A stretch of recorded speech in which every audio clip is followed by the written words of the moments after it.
السلام علیکم ورحمۃ اللہ وبرکاتہ۔ میرے ساتھ مل کے درود پاک پڑھیے۔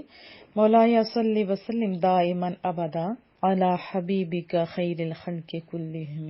قرآن کریم کھولیے، پہلے لفظی ترجمہ کر لیتے ہیں۔ آیت نمبر 31۔ اعوذ باللہ من الشیطان الرجیم، بسم اللہ الرحمن الرحیم۔ قل امر کا صیغہ ہے، آپ فرمائیے، اطیعو حکم مانو، اس کا روٹ ہے تو و اور عین، توعن، اور اس کا معنی ہوتا ہے خوشی سے کوئی کام کرنا۔ یہ بھی آپ کہہ سکتے ہو کہ توعن کے معنی ہوتے ہیں بطیب خاطر، تابعدار ہو جانا، اور اس کے جو اپوزٹ میں نے بتایا کرہن، تو اس کے معنی ہوئے ناگواری اور دل کی کراہت سے سر انجام دینا۔ قرآن کریم میں ہم نے بارہا پڑھا توعن و کرہن۔ اطیعو حکم مانو، اطاعت کرو، اللہ تعالی کی، والرسول اور اس کے رسول صلی اللہ علیہ وسلم کی۔ رسول رسل کی جمع ہے اور را سین لام اس کا روٹ ہے، اور اس کے اصل میں معنی ہوتا ہے آہستہ اور نرمی کے ساتھ چل پڑنے کے ہیں۔ فا پس ان اگر تولو نہ مانے پھر جائیں، اطاعت نہ کریں، فا پس ان اللہ بے شک اللہ تعالی لا نہیں، یحب دوست رکھتا، الکافرین کافر کی جمع کافرین ہے، اور اصل میں کفر کے معنی ہوتے ہیں کسی چیز کو چھپانے کے، اور رات کو بھی کافر کہا جاتا ہے کیونکہ وہ تمام چیزوں کو چھپا لیتی ہے، اندھیرا جب ہوتا ہے چھپ جاتی ہے نا ہر چیزیں۔ اسی طرح کاشتکار کو بھی کافر کہا جاتا ہے کیونکہ وہ زمین کے اندر بیج کو چھپا دیتا ہے۔ ویسے آپ جانتے ہیں کہ کافر اس کو کہا جاتا ہے جو شریعت مطہرہ کا انکار کرے، رسول اللہ صلی اللہ علیہ وسلم کا انکار کرے، اللہ کو نہ مانے، اور کفران نعمت ہوگا کہ نعمتوں کے انکار کرنے والا۔ وہ محاورہ ترجمہ کر لیتے ہیں۔ قل اطیعوا اللہ والرسول، آپ فرمائیے اطاعت کرو اللہ کی اور اس کے رسول کی۔ فَإِن تَوَلَّوْا پھر اگر وہ منہ پھیرے، فَإِنَّ اللَّهَ لَا يُحِبُّ الْكَافِرِينَ تو یقیناً اللہ تعالیٰ دوست نہیں رکھتا کفر کرنے والوں کو۔ تو سادے لفظوں میں کہہ سکتے ہیں، ایک دفعہ پھر ترجمہ کر لیتے ہیں، تم فرما دو کہ اللہ اور اس کی رسول کی فرمانبرداری کرو، پھر اگر وہ منہ موڑیں یا منہ پھیریں، اطاعت نہ کریں، تو اللہ کافروں کو پسند نہیں کرتا۔ اب یہاں پہ بڑا اہم نقطہ ہے اطیع اللہ اور اطیع الرسول کا۔ حضرت عبداللہ بن عباس سے ایک حدیث طیبہ مروی ہے، وہ سن لیتے ہیں کہ جب اس سے پہلی والی آیت مبارکہ نازل ہوئی تھی نا، قل ان کنتم تحبون اللہ فاتبعونی یحببکم اللہ، تو عبداللہ بن ابی نے اپنے ساتھیوں سے کہا تھا کہ دیکھو محمد صلی اللہ علیہ وسلم اپنی اطاعت کو اللہ تعالیٰ کی اطاعت کی طرح قرار دے رہے ہیں، اور یہ حکم دے رہے ہیں، یہ حکم کر رہے ہیں کہ ہم ان سے اسی طرح محبت کریں جس طرح عیسائیوں نے حضرت عیسیٰ علیہ السلام سے کی۔ تو پھر یہ آیت کریمہ نازل ہوئی، فرمایا کہ اے حبیب صلی اللہ علیہ وسلم، آپ ان سے فرما دیں کہ اللہ تعالیٰ نے میری اطاعت اس لیے واجب کی کہ میں اس کی طرف سے رسول ہوں۔ کتنا میٹھا بول ہے، اور چونکہ رب کریم کے احکام لوگوں تک پہنچانے کے ذریعے اس کے رسول ہی ہوا کرتے ہیں، اس لیے ان کی اطاعت اور فرمانبرداری لازمی ہے۔ اس کے بعد بھی اگر وہ اطاعت سے منہ پھیرے تو انہیں اللہ تعالیٰ کی محبت حاصل نہیں ہوگی، اور اللہ تعالیٰ انہیں سزا دے گا۔ یہ تفسیر کبیر میں رسول اللہ صلی اللہ علیہ وسلم کی اطاعت ہی حقیقت میں محبت الہی کی دلیل ہے، یہ آپ کہہ سکتے ہو، اور اسی پر نجات کا دار و مدار بھی ہے۔ رب کریم نے جنت کا حصول، اپنی خوشنودی اور قرب کو رسول اللہ صلی اللہ علیہ وسلم کی غیر مشروط اطاعت کے ساتھ جوڑ دیا۔ سمجھ آ رہی ہے نا؟ یہ آپ نے پلے باندھ لینا، غیر مشروط اطاعت کے ساتھ جوڑ دیے کس نے؟ رب کریم نے۔ اب کسی کو رضا الہی یا قرب الہی ملے گا تو کیسے ملے گا؟ رسول اللہ صلی اللہ علیہ وسلم کی سچی غلامی کے صدقے میں ملے گا، ورنہ دنیا جہاں کے سارے اعمال جمع کر کے لے آئیں، جو مرضی آپ کر کے لے آئیں، لیکن اس میں حقیقی اطاعت مصطفیٰ موجود نہیں ہوگی تو وہ بارگاہ الہی میں یقیناً مردود ہوگا۔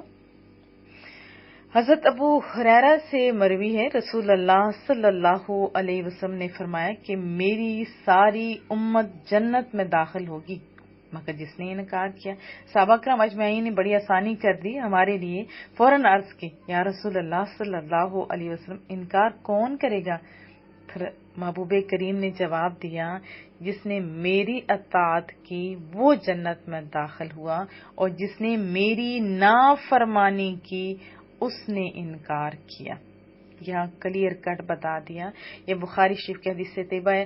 حضرت ابو موسیٰ اشعری رضی اللہ تعالی عنہ سے مروی ہے، رسول اللہ صلی اللہ علیہ وسلم نے فرمایا بے شک میری مثال اور اس کی جس کے ساتھ مجھے مبعوث فرمایا گیا اس شخص جیسی جس نے اپنی قوم کے پاس آ کر کہا اے قوم میں نے اپنی آنکھوں سے ایک فوج دیکھی ہے۔ کتنی سونی سی مثال دی۔ میں تمہیں واضح طور پر سے ڈرانے والا ہوں، لہذا آپ اپنے آپ کو بچا لو۔ چنانچہ اس کی قوم کے ایک گروہ نے اس کی بات مانی اور راتوں رات نکل کر پناہ گاہ میں جا چھپے اور ہلاکت سے بچ کے۔ کتنی میٹھی مثال دی، یعنی سنا وہاں سے نکل گئے، یقین کر لیا، ہلاکت سے بچ گئے، جبکہ ایک گروہ نے اسے جھٹلا دیا۔ بات دونوں کو سیم بتائے گی، ایک گروہ نے پکڑ لی، دوسرے نے جھٹلا دیا اور صبح تک اپنے مقامات پر ہی رہے۔ صبح سویرے لشکر نے ان پر حملہ کر دیا تو حملے کے رزلٹ میں پھر کیا ہوتا ہے؟ ہلاکت ہی ہوتی ہے نا۔ تو محبوب نے فرمایا انہیں ہلاک کر کے غارت گری کا بازار گرم کیا۔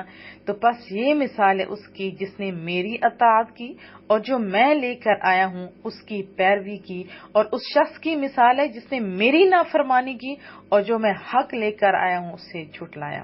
یہ بھی بخاری شریف کی حدیث طیبہ ہے۔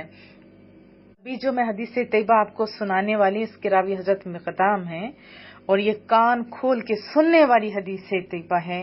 رسول اللہ صلی اللہ علیہ وسلم نے ارشاد فرمایا سن لو، ان قریب ایک آدمی کے پاس میری حدیث پہنچے گی اور وہ اپنی مسحری پر تکیہ لگائے بیٹھا ہوا کہے گا ہمارے اور تمہارے درمیان اللہ تعالی کی کتاب یعنی قرآن کریم کافی ہے۔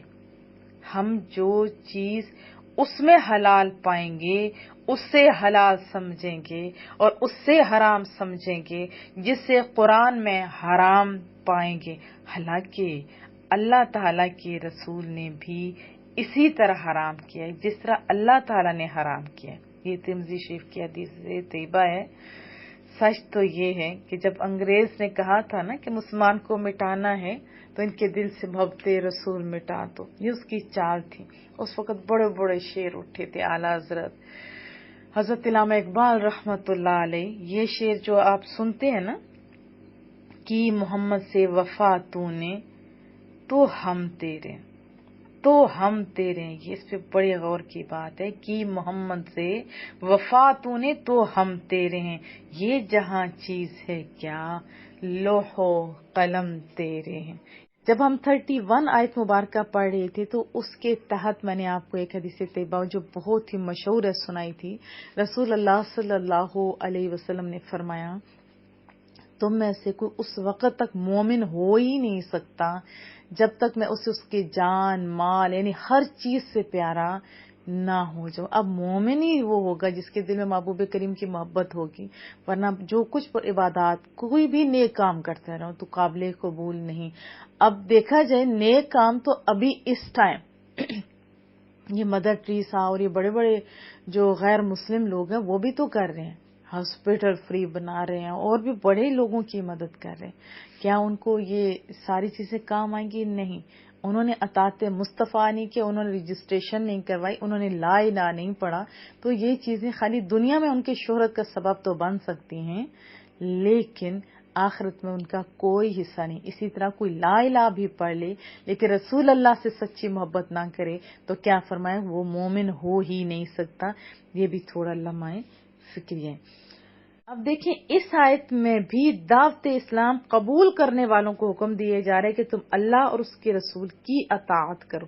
یہی بنیادی بات پڑھی نا ہم نے، تو اس میں جو ہم نے حدیث طیبہ پڑھی وہ بھی آپ ذہن میں رکھیے۔ دیکھیں آج کل بعض لوگ اس تحریک کو بڑی سرگرمی سے چلا رہے ہیں، جو محبوب نے فرمایا ایک وقت آئے گا میری حدیث پہنچے گی وہ یہ کہیں گے، وہ بھی ذہن میں آپ نے رکھنی ہے۔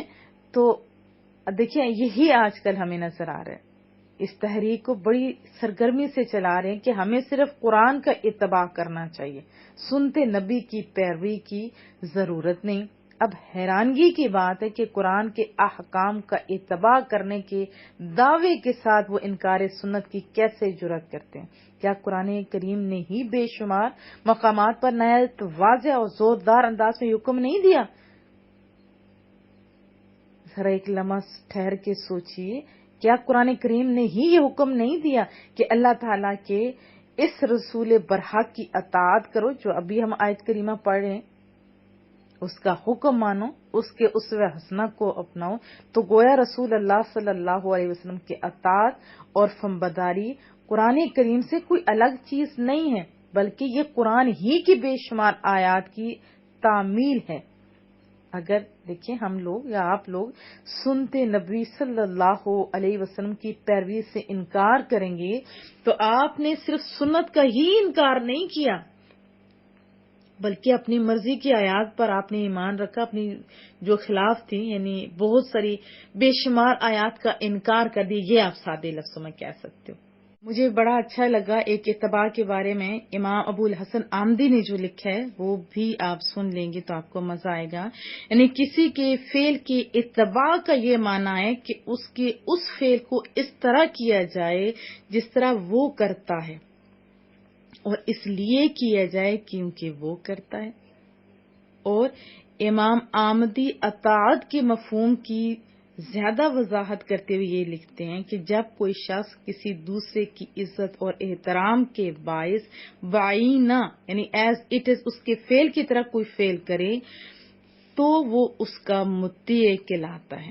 یعنی اتباع اور اطاعت رسالت صلی اللہ علیہ وسلم کے متعلق جو حکم قرآن کریم نے ہم کو دیا ہے، یعنی جس کی اطاعت وہ بھی فرض سمجھتے ہیں، اس کی تعمیل کی صرف یہی صورت ہے کہ ہم رسول اللہ صلی اللہ علیہ وسلم کے افعال کو بالکل اسی طرح ادا کریں جیسے رسول اللہ صلی اللہ علیہ وسلم نے ادا فرمایا، اور صرف اس لیے ادا کریں کہ یہ افعال اس ذات اطہر و اقدس سے ظہور پذیر ہوئے ہیں جو جمال و کمال کا وہ پیکر ہے جس سے حسین تر اور جمیل تر چیز کا تصور تک ممکن نہیں۔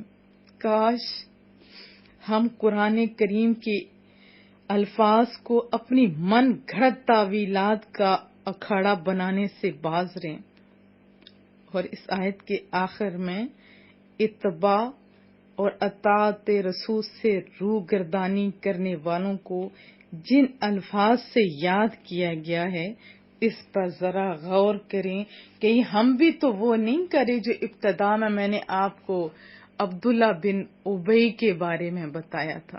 یہ لمحہ فکریہ ہے۔